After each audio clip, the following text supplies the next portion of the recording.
हर हर महादेव, जय शिव शंभो। सावन के चौथे सोमवार की आप सभी को बहुत बहुत बधाई एवं हार्दिक शुभकामनाएं। आशा करता हूं कि महादेव के आशीर्वाद से आप और आपका सब परिवार राजी खुशी होंगे। आज की वीडियो जो मैं बना रहा हूं, सभी दोस्तों के मित्रों के मैसेज आए मुझे, जिसमें उन्होंने सोमवार के व्रत की कथा के बारे में कहा कि पंडित जी, सोमवार के व्रत की कथा भी आप ज़रूर एक बार यूट्यूब पे डालें ताकि हमारा मार्गदर्शन हो। तो उसी आधार पे आज मैं ये वीडियो बना रहा हूँ। सो आशा करता हूँ कि आप मेरे द्वारा दी गई जानकारी से संतुष्ट होंगे। चलो, आज हम भगवान भोलेनाथ और माता पार्वती की व्रत कथा, जिसको सोमवार की व्रत कथा कहते हैं, वो आपके सामने प्रकट करता हूँ। एक बार शंकर जी, पार्वती जी एक नगर के ऊपर से जा रहे थे। बहुत बड़ा नगर था, बहुत बड़ा शहर था। उसके ऊपर से जा रहे थे तो एक साहूकार क्या करता था कि भगवान शंकर जी की बहुत तपस्या करता, भगवान भोलेनाथ की बहुत पूजा करता था, लेकिन बड़ा चिंतित रहता था। चिंता किस बात की? उसको चिंता हमेशा यही सताती थी कि राम बिना दुख कौन हरे और पुत्र बिना गति कौन करे। कि पुत्र नहीं है हमारा, हमारी गति कैसी होगी। यही सोचता सारा दिन भर वो ऐसे निकाल देता। एक दिन माता पार्वती ने कहा महादेव से कि प्रभु, ये भगत आपकी बहुत सेवा करता है, बहुत भक्ति करता है, कृपया इसको भी एक संतान की प्राप्ति दे दीजिए। महादेव कहने लगे कि पार्वती, इसके भाग्य में संतान का सुख नहीं है और बिना कर्मों के संतान का सुख नहीं मिलता। माता पार्वती जिद करने लगी कि महादेव, आप तो हर कार्य को कर सकते हो, आप सक्षम हो, आप प्रभु हो, देवों के देव हो, महादेव हो, आप कृपा करके मेरे कहने के अनुसार इनको पुत्र की प्राप्ति दे दीजिए। माता पार्वती के बार बार आग्रह करने से भगवान भोलेनाथ ने आशीर्वाद दे दिया और कहा, पार्वती, इसके यहाँ संतान तो हो जाएगी, लेकिन वो ज़्यादा देर जीवित नहीं रही। पार्वती ने फिर पूछा कि प्रभु कितने साल? कहा कि 12 साल तक उसकी उम्र रहेगी। सो माता पार्वती के आग्रह पर उन्होंने उनको पुत्र का वरदान दे दिया। ये सारी बातें साहूकार सुन रहा था। साहूकार की पत्नी गर्भवती हुई। 10वें महीने में उसने एक कन्या को जन्म दिया। 10वें महीने में उसने एक पुत्र को जन्म दिया। पुत्र बड़ा गुणवान था और वो भी शिव भक्त, शिव की भक्ति करता था। जब सबने उस बच्चे के जन्म की खुशी मनाई तो उस समय साहूकार ने किसी को अपनी वेदना प्रकट नहीं की कि कितना दुख है उसको। आज पुत्र हुआ भी तो तब भी दुख है, नहीं भी हुआ तब भी दुख है। सब जगह खुशियां थी, लेकिन साहूकार के मन में डर लगा हुआ था कि 12 साल के होने के बाद ये पुत्र मृत्यु को प्राप्त हो जाएगा। सो उन्होंने अपने मन की शंका किसी को भी नहीं बताई। समय बीतता गया, बेटा 11 साल का हो गया। जैसे बेटा 11 साल का हो गया, उसकी पत्नी ने कहा कि स्वामी, बेटा अब 11 साल का, मैं इसके लिए बहू लाती हूँ। तो साहूकार कहने लगे कि नहीं रानी, अभी नहीं, महारानी अभी नहीं, अभी तो मुझे इसे पढ़ने के लिए काशी भेजना है। साहूकार ने क्या किया कि उसके मामा को बुलाया काशी से और कहा कि अपने भांजे को ले जाओ और ये धन भी ले जाओ। रास्ते में चलते चलते ब्राह्मणों को भोजन कराना, भूखों को भोजन कराना, जो भी दान पुण्य है इसको करते रहना और यज्ञ भी करते रहना। मामा भांजा ऐसे ही सत्कर्म करते रहे, चलते रहे और सत्कर्म करते रहे। एक समय जब मामा भांजा दोनों जा रहे थे, उस समय एक सेठ के बेटा की बारात जा रही थी। सेठ की बेटे की बारात जा रही थी तो बेटा उसका क्या था, एक आंख से काना, एक आंख से काना था। तो उसने सोचा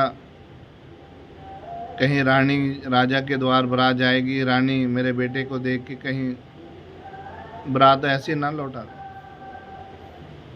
तो उन्होंने उस मामा से कहा कि हम आपसे कुछ बात करना चाहते हैं। तो मामा ने सारी बात सुनी। उन्होंने कहा कि हम आपको बहुत सारा धन देंगे यदि ये बेटा आपका भांजा सुंदर है, ये दूल्हे के कपड़े पहन करके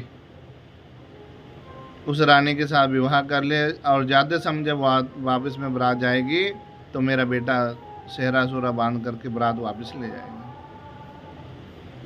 सारी व्यवस्था वैसे ही बनाई गई।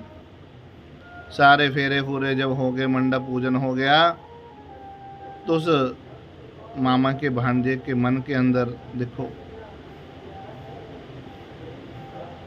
दया भाव जाग गई।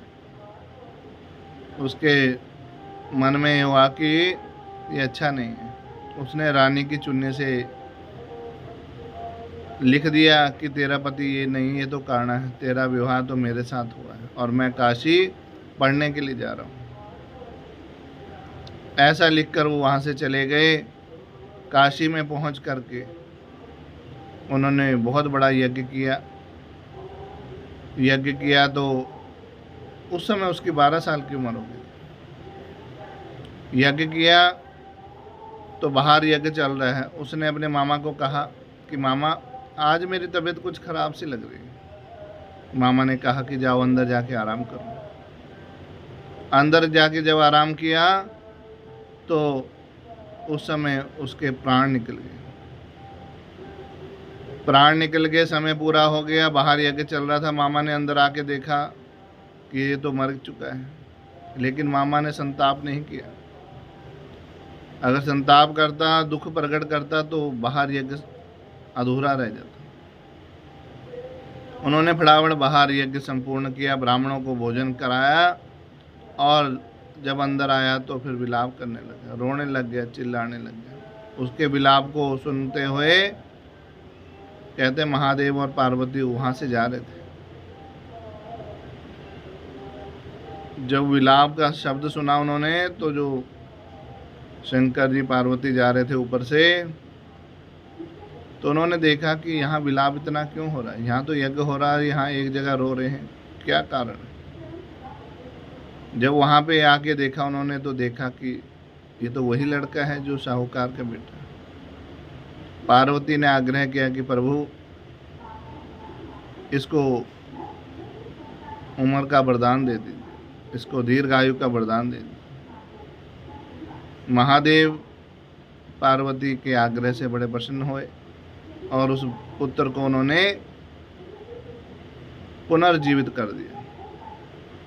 जब बेटा जीवित हो गया और इसी प्रकार वो आगे दान पुण्य जप तप करने लग गया, तो उसी नगर में फिर गए जहाँ उसका विवाह हुआ था। उस नगर में भी यज्ञ किया, दान किया, ब्राह्मणों को भोजन कराया। तो उस समय वहाँ पे कहते हैं राजा और उसकी बेटी भी पहुँच गई उस यज्ञ में।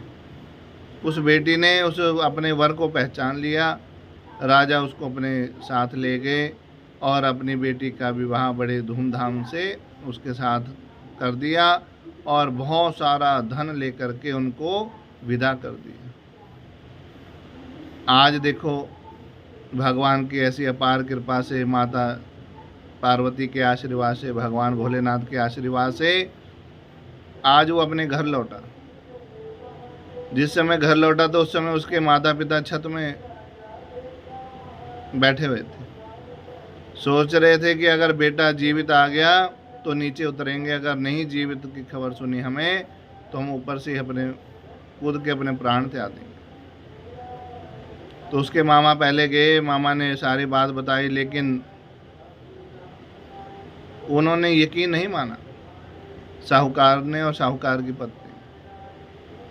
जब उन्होंने उस बच्चे की कसम खाई कि जीजा जी मैं सच में ही कह रहा हूँ, आप आइए नीचे, आइए और अपनी बहू का सम्मान कीजिए, तब साहूकार भी और साहूकार की पत्नी भी वहाँ नीचे आए और उन्होंने